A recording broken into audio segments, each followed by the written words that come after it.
Le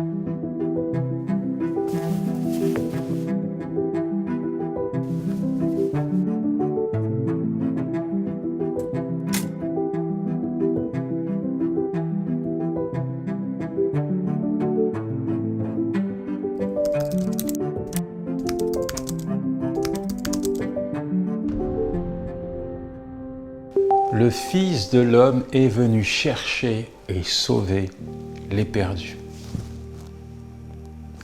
L'expression « perdu » ne plaît pas forcément aux gens. En fait, quand on dit à une personne qu'il est perdu, il est parfois offensé.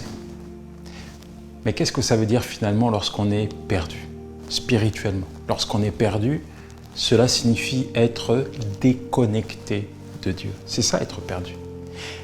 Être perdu, c'est être en dehors du plan de Dieu. Ne pas avoir de vision sur son avenir, sur demain. Être perdu, c'est s'être détourné, c'est avoir tourné le dos à Dieu. C'est se priver littéralement de la vie que Dieu souhaite nous offrir, de la vie que Dieu souhaite nous voir mener. C'est ça, être perdu. Il y a beaucoup de gens qui sont perdus dans le monde. Beaucoup. Beaucoup de personnes qui cherchent le bonheur là où il ne se trouve pas. Ils sont désespérés. Il y a beaucoup de personnes qui ne croient plus en rien. Il y a beaucoup de personnes qui sombrent dans des idées dures et difficiles, qui parfois même attendent la mort pour mettre fin à leur souffrance. Il y a beaucoup de personnes qui sont perdues. En fait, quand on est perdu, on perd tout. Quand on est perdu, on perd tout. Quand on a tourné le dos à Dieu, on perd tout. Quand on vit sans Dieu, on perd notre liberté. On perd notre confiance en soi. On perd notre dignité. On est vaincu par le péché, vaincu par de mauvaises habitudes. On est éloigné de Dieu à cause de nos choix, à cause de nos décisions. Et parfois même, on essaye de changer de route. Parfois même, on essaye d'améliorer sa vie au quotidien. Mais on n'y arrive pas parce qu'on vit sans Dieu. Il faut plus que de la volonté pour changer. Je crois que Dieu est capable de changer la vie de celui qui se tourne vers lui. Je crois que même si nous sommes déconnectés de Dieu, aujourd'hui encore, c'est possible de rétablir une relation avec lui. Et là, ce sera l'assurance pour toi de le voir te remettre sur le bon chemin. Le regard de Dieu est toujours posé sur toi. Même si toi, tu t'es détourné de Dieu, il ne s'est pas éloigné de toi. Et le désir et le souhait de Dieu à ton égard, c'est que tu sois heureux sur la terre et que tu restes, tu demeures avec lui jusqu'à dans l'éternité. J'ai grandi dans un quartier assez dur et il y avait un toxicomane qui était malade et pour nous, il était répugnant. Quand on le voyait, j'étais avec des amis, on le voyait débarquer. Oh, on ne voulait pas parler avec lui. Il avait des pustules et il était malade. On ne voulait même pas lui serrer la main, même pas le regarder. On le considérait comme le rebut de la société. M'interpeller dans l'histoire de cet homme, c'est sa maman. Sa maman, des fois arrivait et puis commençait à chercher son garçon. On lui disait, mais votre fils, il doit être certainement dans son squat, là où il se cache, où il a l'habitude de se terrer. Et sans réfléchir, elle montait les escaliers, rentrait dans cet appartement insalubre et il lui arrivait de retrouver son garçon allongé au sol, gisant dans son vomi, complètement explosé à l'héroïne. Savez-vous ce qu'elle faisait? Elle prenait son visage qu'elle serrait contre sa poitrine et commençait à remercier Dieu de ce que son enfant soit encore en vie. Quand on la regardait repartir avec son enfant, on se disait, mais comment elle fait? Comment elle fait pour lui donner de l'amour? Comment elle fait pour vivre avec lui? Comment elle fait pour l'embrasser? Comment elle fait pour manger en face de lui? Comment elle fait pour habiter sous le même toit? La réalité, c'est que c'était son enfant et elle l'aimait. La Bible dit, ton père peut t'abandonner, ta mère peut t'abandonner, mais moi l'Éternel, je ne t'abandonnerai jamais. On va en parler maintenant dans l'émission Face à Face et je vais te montrer à quel point Dieu t'aime, à quel point l'amour de Dieu vient te trouver, te chercher là où tu es. Dieu veut changer ta vie. On en parle maintenant? Allez.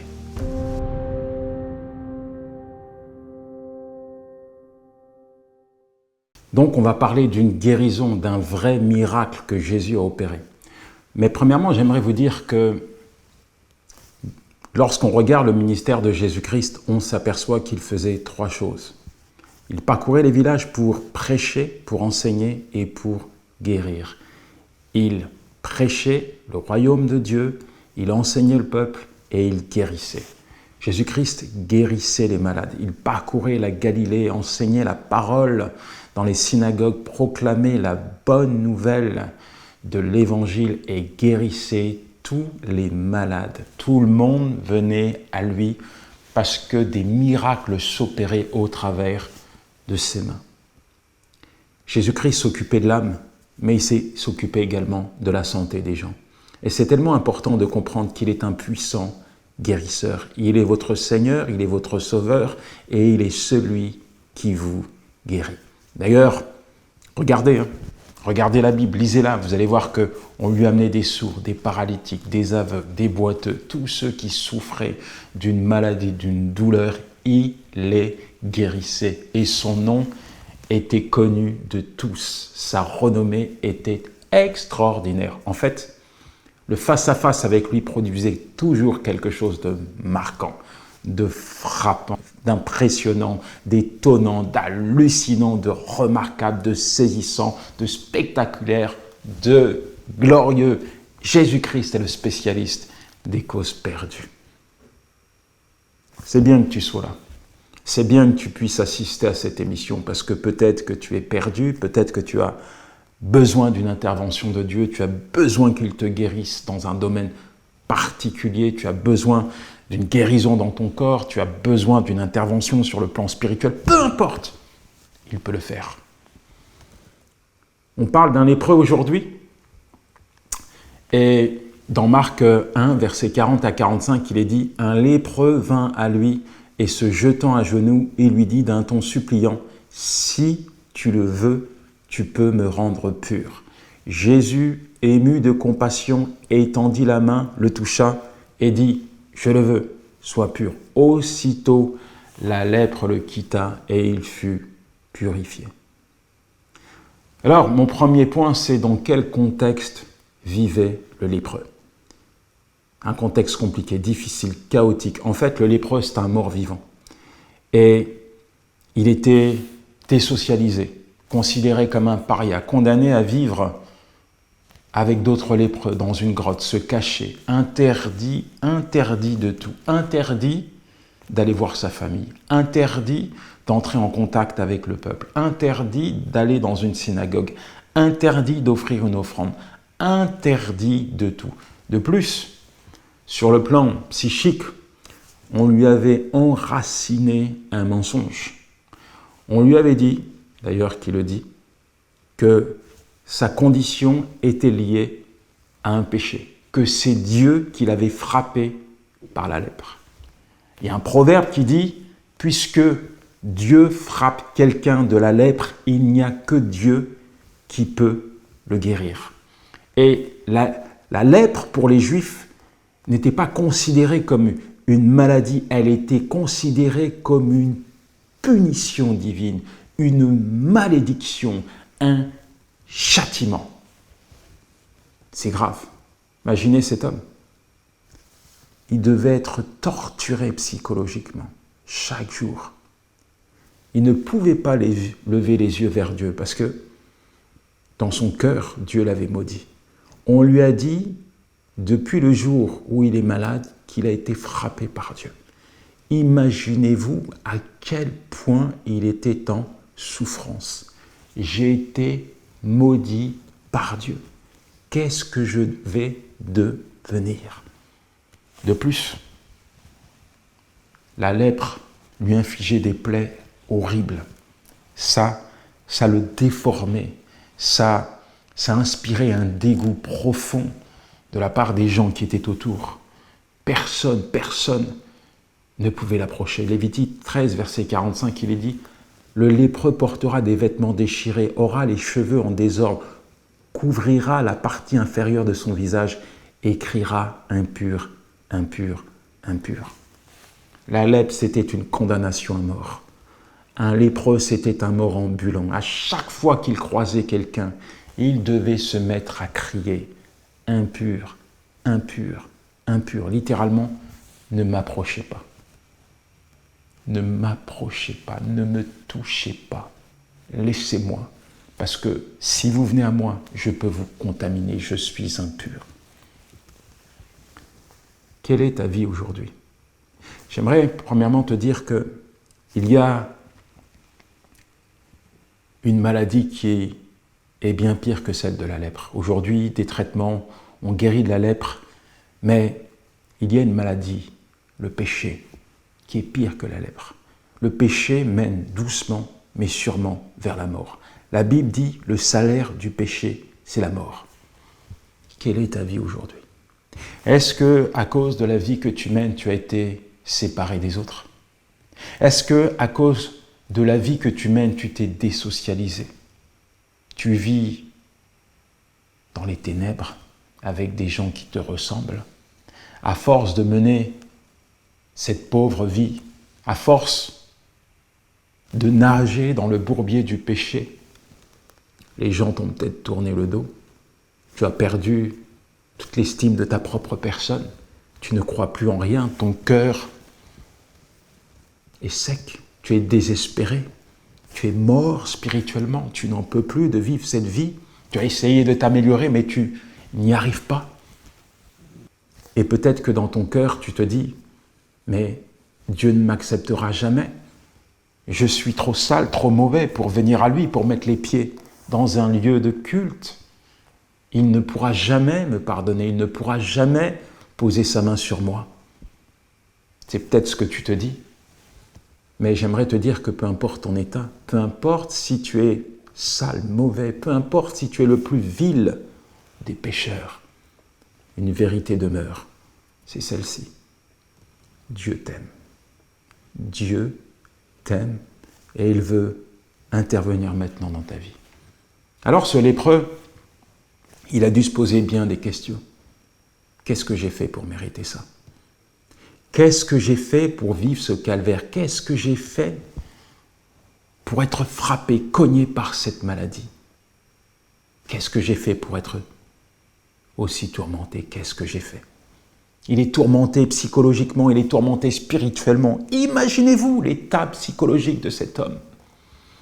C'est terrible. Pourtant, à un moment donné, il va s'approcher de Jésus. Alors que personne ne l'approche, alors que c'est un infréquentable, alors qu'il risque d'être fouetté et lapidé, il va s'approcher de Jésus. Malgré qu'il subit un bannissement complet et total, il va s'approcher de Jésus. Marc 1, verset 40, il dit « Il tombe à genoux et dit « Si tu le veux, tu peux me rendre pur.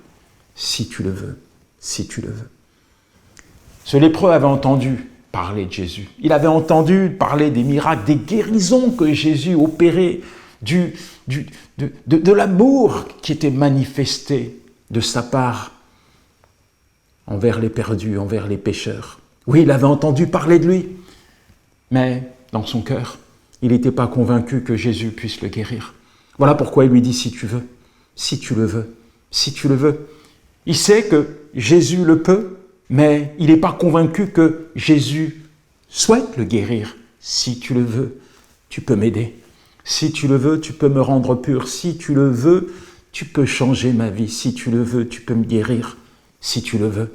On lui a tellement rabâché qu'il était impur. On lui a tellement rabâché qu'il avait été maudit par Dieu que lorsqu'il s'approche du Fils de Dieu, il lui dit « si tu le veux, si tu le veux ». C'est ce que tu te poses comme question actuellement peut-être. Tu es là et tu te dis, mais est-ce que Dieu le veut? Est-ce que Jésus peut poser sa main sur moi? Est-ce qu'il peut pardonner mes fautes, mes péchés, mes transgressions? Est-ce qu'il peut me sortir de mon péché? Est-ce qu'il le peut?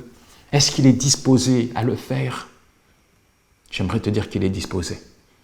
Il est disposé à le faire, il est disposé à t'aider, il est disposé à venir vers toi maintenant, comme il l'a fait pour cet homme. En fait, Jésus va le toucher. La Bible dit, Jésus tendit la main et toucha l'homme et lui dit, « Je le veux, sois pur. » Lorsque Jean-Baptiste a vu arriver Jésus-Christ, il va dire, « Voici l'agneau de Dieu qui ôte le péché du monde. » C'est important de comprendre que finalement, ce péché qui était inoculé au sein de l'humanité, qui détruit et qui conduit l'homme à la perdition, Jésus-Christ est venu l'ôter. C'est important de comprendre que Jésus-Christ est celui qui peut te sortir de ton chaos. Jésus-Christ est celui qui peut t'offrir une nouvelle vie. Jésus-Christ est celui qui peut apporter le salut dans ta vie. Il ôte le péché du monde. À la croix, il est mort. À la croix, il a pris tes péchés afin que tu sois pardonné et justifié devant Dieu. Et quand Jésus-Christ touche cet homme, il n'y a que deux options. Soit Jésus-Christ devient impur, soit cet homme est guéri.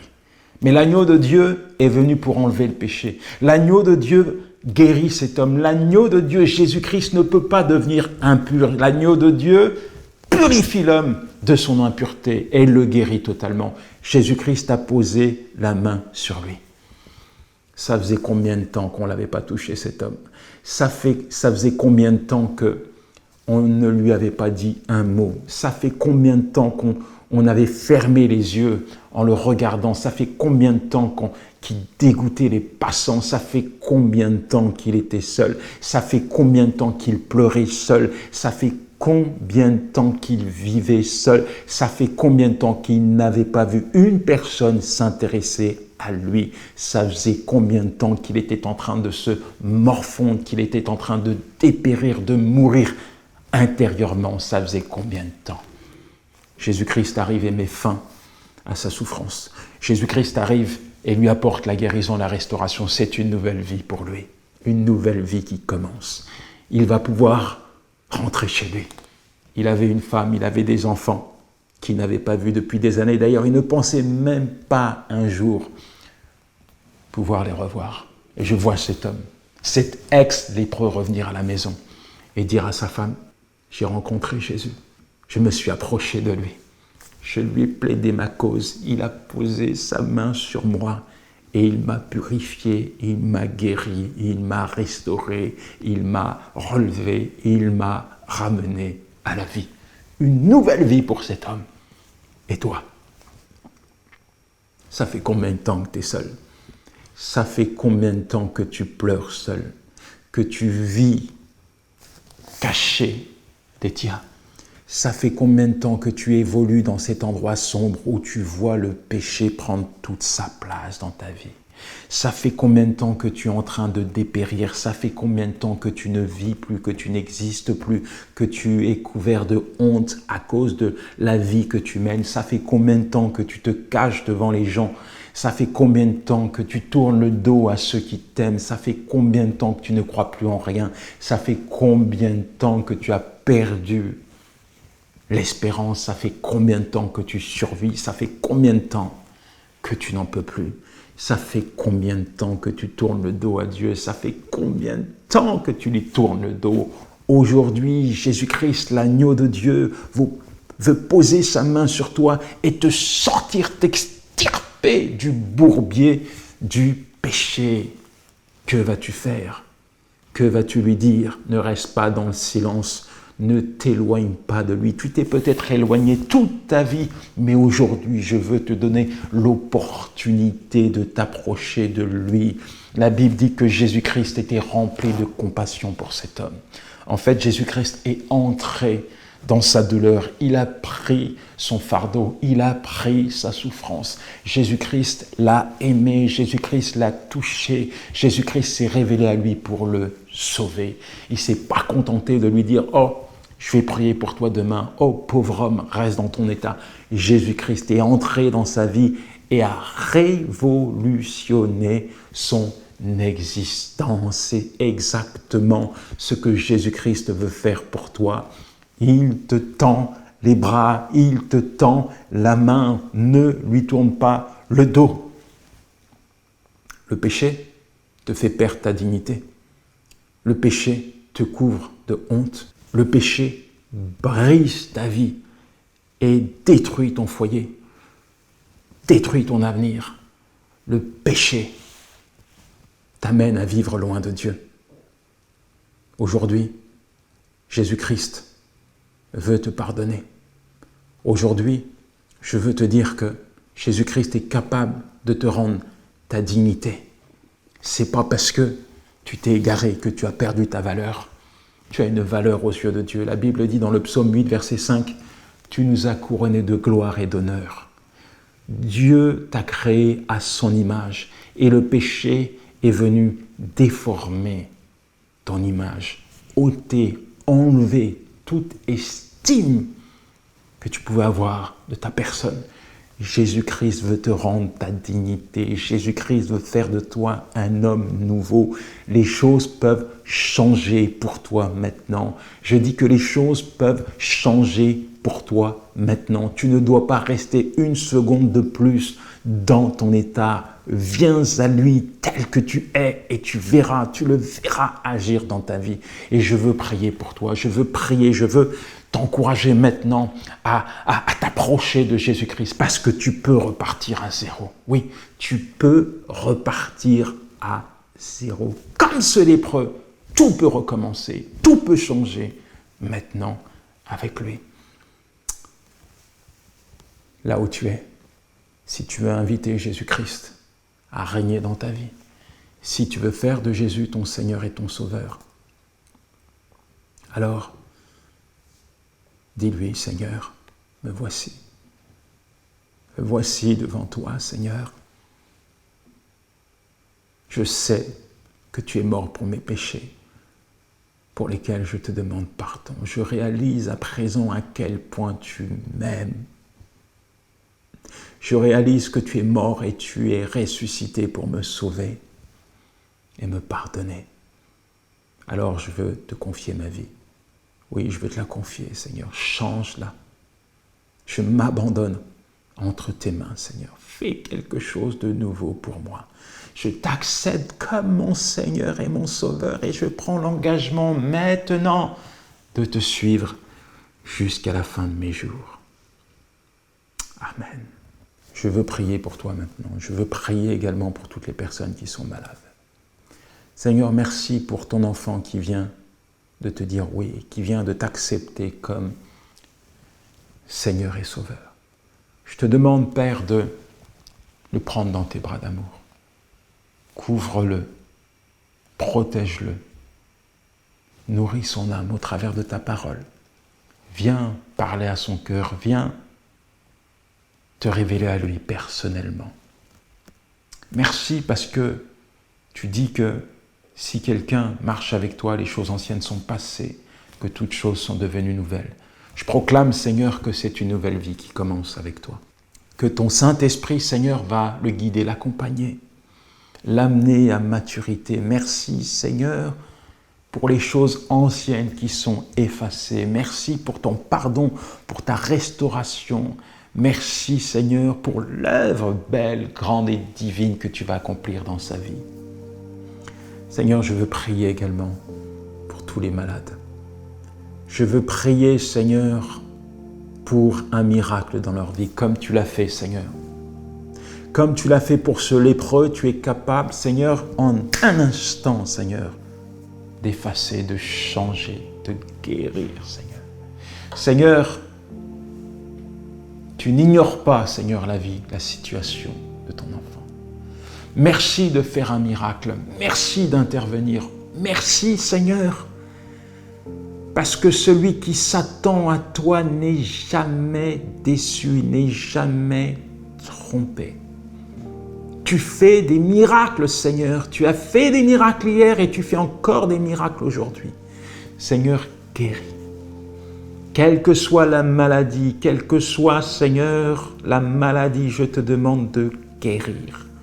Seigneur, je prie pour ceux qui souffrent, Seigneur, du diabète, du cancer, du cholestérol.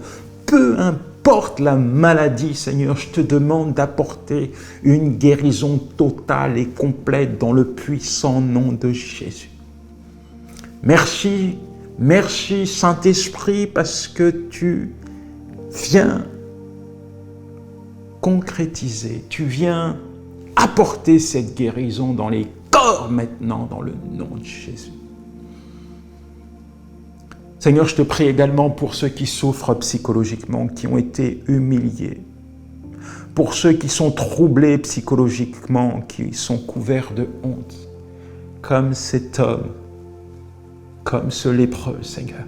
Tu es capable de les restaurer, tu es capable de renouveler leurs pensées, tu es capable, Seigneur, de changer, transformer, Seigneur, leurs pensées.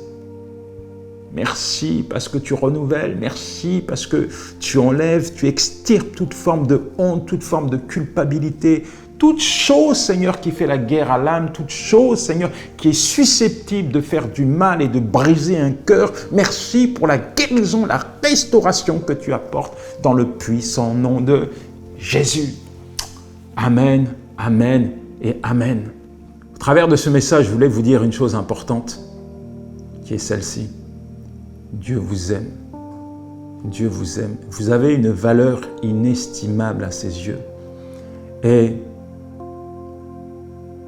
pour moi, cette émission, je dis pour moi, mais j'en suis vraiment convaincu, a été pour toi une émission où Dieu s'est révélé personnellement à toi. Toi qui as traversé des moments pénibles, toi qui pleures, toi qui t'es égaré, aujourd'hui tu as décidé de prendre une nouvelle décision en acceptant Jésus-Christ comme ton Seigneur et Sauveur. Et je crois que c'est la plus belle, c'est la plus sage, c'est la plus magnifique décision qu'un homme puisse prendre sur la terre. Alors, reste accroché à lui, ne lui lâche pas la main, il ne t'oubliera jamais. Dieu ne te laissera jamais tomber. Avec lui, c'est une nouvelle vie qui commence, un nouveau départ pour toi. Sache que même si hier, ton avenir était incertain, il a un avenir pour toi. La Bible dit dans Jérémie 29, verset 11, « Car moi, l'Éternel, je connais les projets que j'ai formés sur vous, des projets de paix et non de malheur. Car mon désir est de vous donner un avenir et de l'espérance. » Dieu a un avenir pour toi.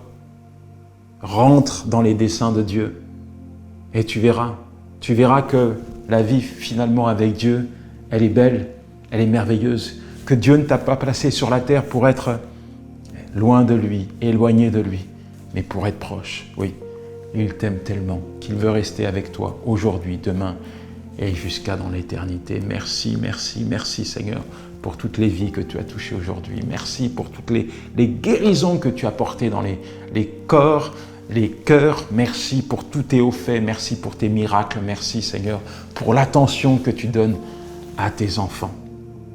J'aimerais terminer par un verset, un texte qui se trouve dans Ésaïe 49, verset 15, que tu ne dois pas oublier. Il est dit ceci: « Une femme oublie-t-elle l'enfant qu'elle allait? N'a-t-elle pas pitié du fruit de ses entrailles? Quand même elle l'oublierait, moi je ne l'oublierai point. » Garde dans ton cœur cette vérité.